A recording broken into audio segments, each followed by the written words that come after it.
afternoon, Senator Nelson. Good afternoon. Please have a seat. Thank you. My name is Jacqueline Washington, and I appreciate you taking the time to meet with me today to discuss doing away with the deadline for Senate Bill 293 in reference to home telemonitoring.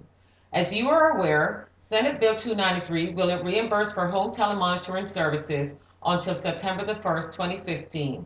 After that, Medicaid will not provide funds for home telemonitoring services to patients.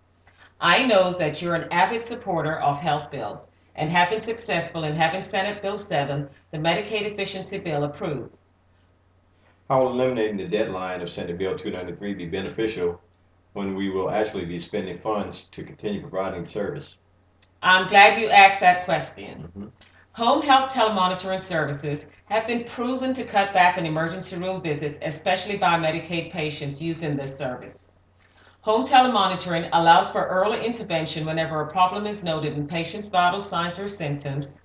Patients have the opportunity to call their home health services if they're expecting health problems and have contact with nurses who assess the patient's condition and make the determination whether to call the patient doctors for further instructions or orders, provide nursing intervention, or in the case of a true emergency, alert EMS.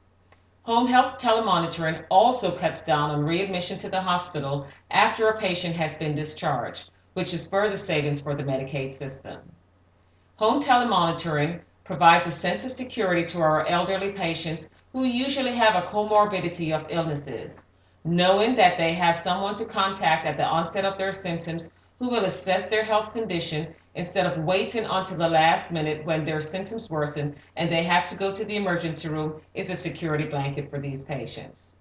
I know here in the state of Texas, many of our patients wait until the last minute to call EMS because they're afraid that if they call EMS and they're not admitted to the hospital, they will have to pay for the emergency medical services, which the majority of them cannot afford. So what happens in the end is that we as taxpayers end up paying for these services. Another advantage to using a home telemonitoring system is providing services to patients in rural areas.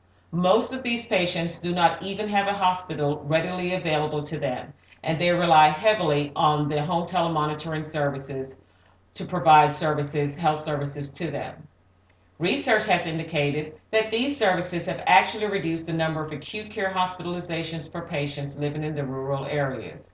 Again, I thank you for meeting with me to discuss this initiative, which is very near and dear to me in providing the best and most cost-effective care to our patients. I will leave this brief with you with more information about this initiative along with references and my contact information, and I look forward to your support on this initiative. Thank you. Thank you.